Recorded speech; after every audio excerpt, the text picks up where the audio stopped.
En ek dink as ons vanoggend eerlik met onsself moet wees, dan sal ons sê, Here, U vra dan baie van ons. Wees lief vir jou vyande, wees lief vir hulle wat jou vervloek. Kan ons dit doen? Is dit binne ons vermoë om dit te kan doen? Verlede Sondag het ons gehoor waarom ons geroep is. Ons is geroep om God se liefde na 'n stikkende en 'n seer wêreld te neem daar buite. Dit is 'n groot verantwoordelikheid om God se liefde in 'n liefdelose wêreld in te neem. En dan het God van my en jou slegs 2 dinge gevra. Hy het ons hart gevra en hy het ons gewilligheid gevra. Gewillig om in sy diens te staan, gewillig om sy liefde aan die wêreld te gaan uitdra. Vandag herdenk ons Hervormingssondag, die laaste Sondag in Oktober, Hervormingssondag. En kan u onthou wat het op Hervormingsdag gebeur? Martin Luther het opgestaan en sy 95 stellinge teen die kerk se deur daar by Kerkenberg gaan vasspyker en gesê, so help my God, want so kan ek nie verder. Liewe broer en suster, is ons nie in 2025 presies weer daar waar ons moet 'n slag hervorm? So baie verskillende kerkdenominasies begin doen net wat hulle wil om die mense te plesier. Martin Luther het opgestaan en gesê, tot hier toe en nie verder nie. My God is nie onderhandelbaar nie. Is ek en jy al daar, dat ons kan sê, my God is nie onderhandelbaar nie? As ons verlede week geluister het na die preek, wil ek vir u vanoggend vra, het ek en jy in hierdie week wat verby is, God se liefde aan stikkende mense, 'n stikkende wêreld gaan uitdra? Het ek en jy gaan doen dit wat God verlede week van ons gevra het? Onthou, ons mag nooit ophou om te hervorm nie, om beter te word nie, om meer God se beeld na te streef. En daarom wil ek hê, u moet net so sit, en dan sing ons gesang 100, net die eerste vers, bidend tot eer van die Here.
Wat is roeping?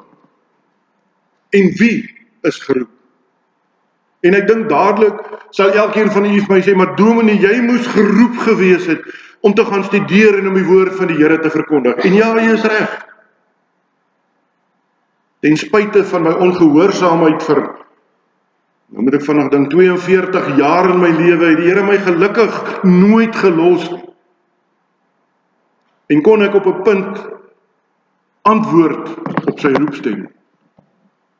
Maar besef u, my liewe broer en suster, my liewe jong mens, my liewe kind, dat elkeen van u geroep is. Elkeen staan in die ampt van die gelowige. Elkeen van ons se hart en sy gewilligheid word gevra om God se liefde na die wêreld uit te dra.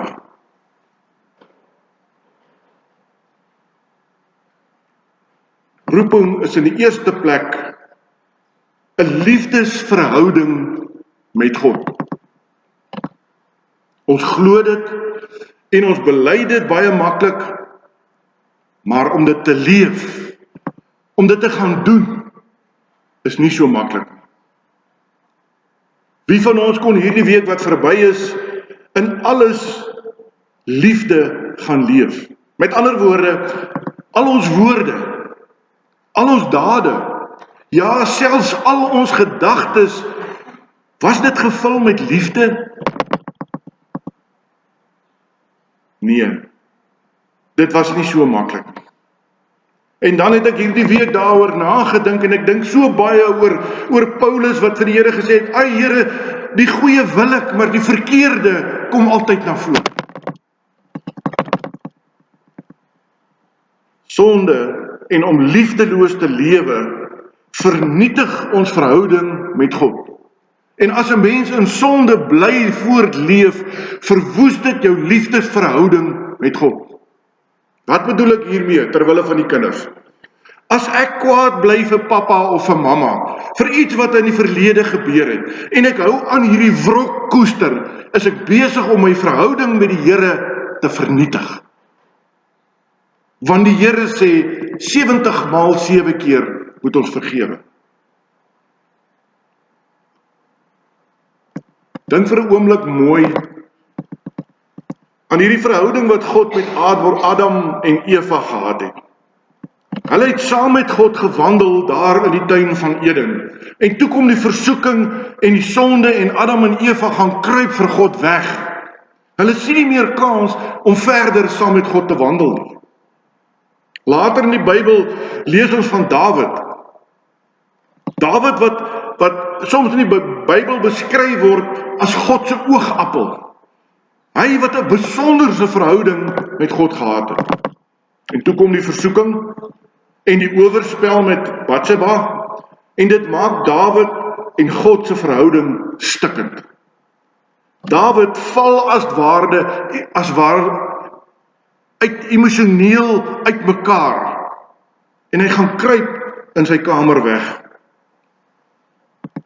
Ek onthou van 'n verhaaltjie wat ek op 'n stadium as 'n jong mens gelees het, so dis ook al baie jare terug, waar 2 Christen kinders wat op 'n dag met mekaar stry gekry en beklei het die boetie en die sussie se verhouding versleg nadat dit gebeur het. Dit was so erg dat hulle mekaar nie eers meer boetie en sussie wou genoem het nie. Hulle ma het hulle egter by mekaar geroep en hulle daaraan herinner dat hulle kinders van die Here is en dat hulle woorde en hulle dade nie pas by dit wat hulle God se kinders mee bypas nie. Die mamma was nog nie klaar nie, gepraat nie, of die dogtertjie bilder dit uit en sy sê, maar ek voel nie soos 'n kind van die Here nie. En die mamma het sagkens geantwoord, sis, julle voel dalk nie so nie, want julle het liefdeloos opgetree teenoor mekaar en julle moet nou eers vir God vra om julle liefdeloosheid te vergewe. So 'n dag of 3 later kom die dogtertjie by haar ma en sy sê, mamma was reg. Ek het Jesus gevra om my te vergewe en nou voel ek weer soos 'n kind van die Here. Jy sien, soos Adam en Eva, soos Dawid en elke ander karakter in die Bybel en ook ons in die lewe het sonde. En hierdie sonde breek ons liefdesverhouding met God, maar dit breek ook ons liefdesverhouding met ons naaste. Maar die oomblik wat daar berou getoon word en hulle hierdie sonde voor God bely, met ander woorde, God wil maar net hê, ons moet erken dat ons van hom afhanklik is hulle verhouding met God, maar ook met hulle naaste, weer in ere herstel. Liewe broer en suster, liewe jong mens, God roep ons vanoggend, elkeen van ons by die naam, en hy sê, keer terug na 'n liefdesverhouding met my, maar keer ook terug na 'n liefdesverhouding met jou naaste. God gee vir elkeen van ons wat in hom glo 'n pad terug na liefde. En weet u wat is daardie pad? Vergifnis. Dit is waarom Jesus na die aarde gekom het. Dit is nie net belangrik vir hemel toe gaan na ons dood nie. Nee, dit is ook belangrik vir die manier waarop u en ek elke dag leef teenoor God, maar ook teenoor ons naaste. In Galasiërs 2 vers 19 en 20, en ek haal die nuwe vertaling aan, staan daar: wat my betref, deur die wet is ek vir die wet dood, sodat ek vir God kan lewe. Ek is saam met Christus gekruisig, en nou is dit nie meer ek wat lewe nie, maar Christus wat in my lewe. Die lewe wat ek nog hier lewe, leef ek in die geloof in die Seun van God, wat sy liefde vir my bewys het, deur sy lewe aan 'n kruis vir my af te lê.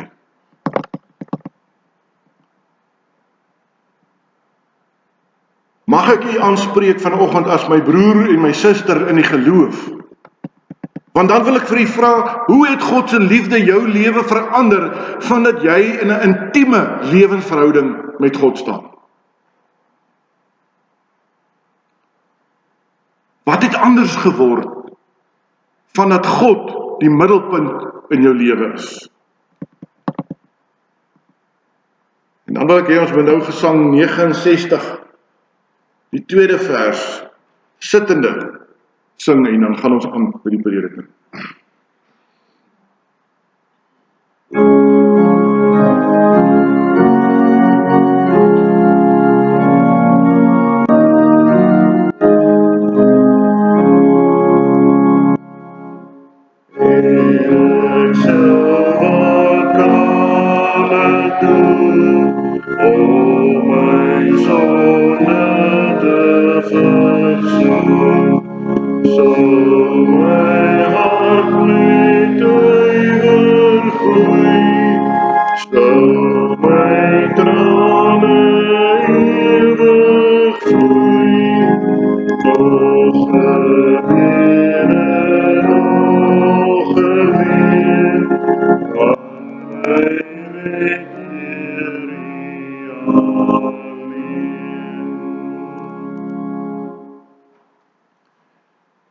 Geliefdes, ek leer dwars deur die Bybel dat God altyd die inisiatief neem om na die mens te kom met sy roeping.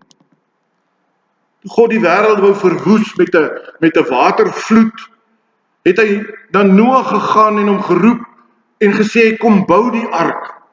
Kom haal sekere hoeveelheid van sekere diere en sit hulle in die ark. Toe God sy volk uit Egipte wou lei, was dit weer God wat na Moses gekom het met 'n roeping.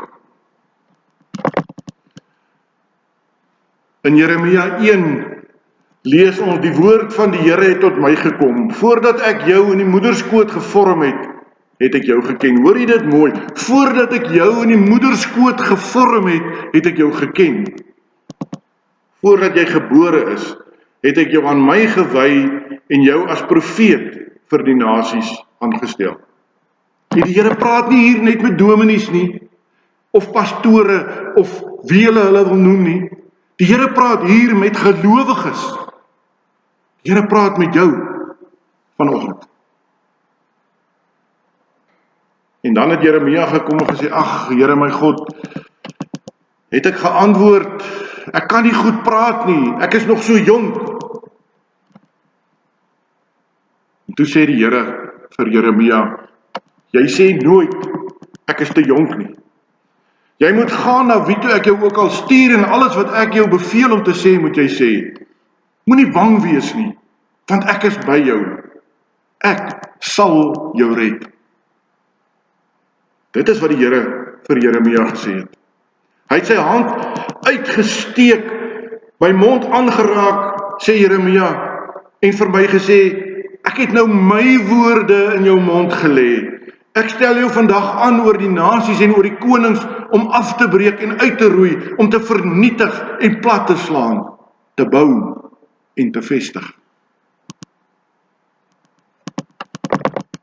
Maar dan lees ons ook van Jona se roeping, daar in Jona hoofstuk 1, en daar staan die woord van die Here het tot Jona, seun van Amittai gekom, maak klaar, ga na die groot stad Ninive toe en spreek hom aan, want ek weet hoe sleg hy is. Nou as jy mooi geluister het, geliefdes, dan het hierdie twee gedeeltes, uit dit uit kan ons duidelik sien hoe God se roeping werk. Hy neem die inisiatief. Hy gaan na die mens toe in sy alledaagse lewe. Het jy al ooit vir een oomblik gedink, as God vir Petrus, wat hom 3 keer verloon het, vir Jakobus, vir Johannes, vir Matteus geroep het, los hulle dadelik alles wat hulle het en hulle volg hom. Maar Jeremia se roeping was 'n moeilike een.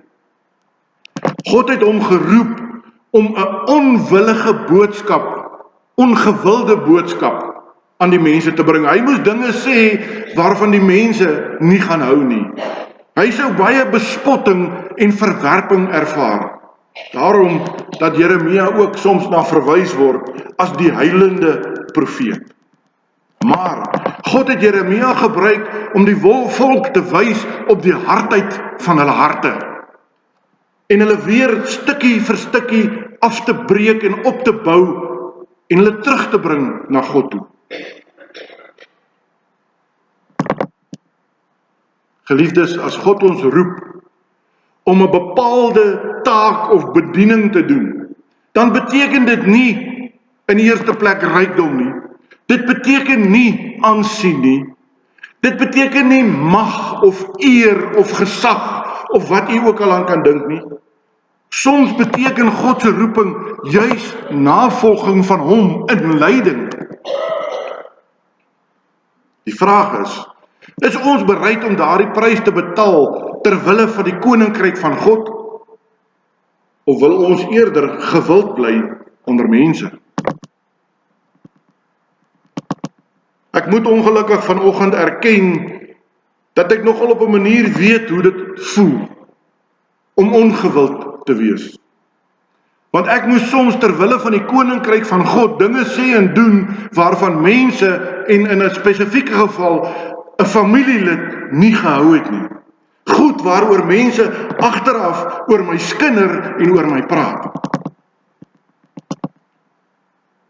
Maar dan vind ek die troos dat ek weer vandag hoor God se troos. As julle my wil doen, noem ek julle my kinders.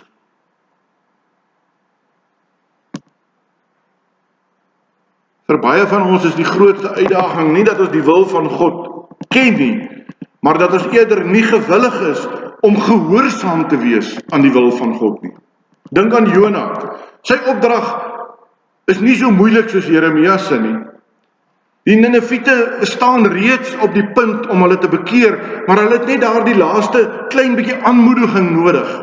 Maar Jona wil egter nie God se stem hoor nie. Hy sê aan die einde van die verhaal dat hy bang was dat die Nineviete berou sal toon en God hulle sal vergewe. Hoekom is dit vir hom so moeilik? Want sy eie persoonlike voorkeure het in sy pad gestaan. Hy kon dit nie aanvaar dat God ook 'n ander volk, hier by name die Nineviete, sy volk noem nie. Ons lees egter dat God, ten spyte van sy onwilligheid en sy halwe werk, die liefdesverhouding met die Nineviete herstel het. En Jona, die onwillige geroepene, wel, hy sit en krepeer onder die komkommerplant. Hoor jy dit, broers en susters? As u en ek gerieflikheidshalwe nie God se roepstem hoor en doen wat hy vra nie, gaan ons soos 'n Jona sit en krepeer. Wat leer ek en jy vandag uit die woord van God? Ons leer dat God se roeping net een reaksie van my en jou kan verwag. Net een. En dit is gehoorsaamheid. Johannes 14 vers 15 sê, as julle my liefhet, sal julle my opdragte uitvoer.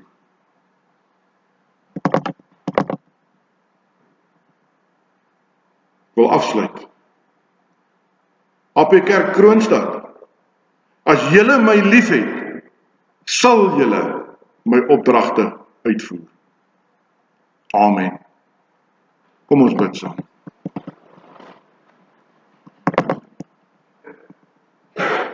Wonderlike Heer en Hemelvader, almagtige God, drie-enig, hoe wonderlik om die naam te mag aanroep, in vryheid, in openheid, sonder om te vrees. Dankie Here, dat U soveel genade oor elkeen van ons uitstort, om vanoggend te kon hoor, ons is geroep, elkeen, met 'n spesifieke doel, en 'n spesifieke taak. Dankie Vader, dat ons tot U kan nader in ons sondige swakheid, en dat ons kan pleit dat U deur die Gees in elkeen van ons sal kom inwoon, dat U die woorde in ons monde sal kom lê, en dat ons sal, soos 'n Martin Luther van oud, sal opstaan vir U koninkryk. Dat ons sal hervorm om getrou te bly aan U woord. Dankie vir U liefde, dankie vir U genade, dankie vir U sorgsaamheid oor elkeen van ons, ten spyte van die daaglikse dingetjies wat ons soms kniehalter. Maar dat ons deur dit alles kan kyk, en Jesus Christus aan die kruis, die geopende graf kan sien, opgestaan het, en vir ewig aan die regterhand van God sit. Dat U vooruit is om vir ons plek te berei, Here. Gee dat ons daardie plek waardig sal wees, en dat ons lewens sal gaan inrig om U te verheerlik. Ons bid dit in diepe afhanklikheid, in die naam van Jesus Christus ons Here. Amen.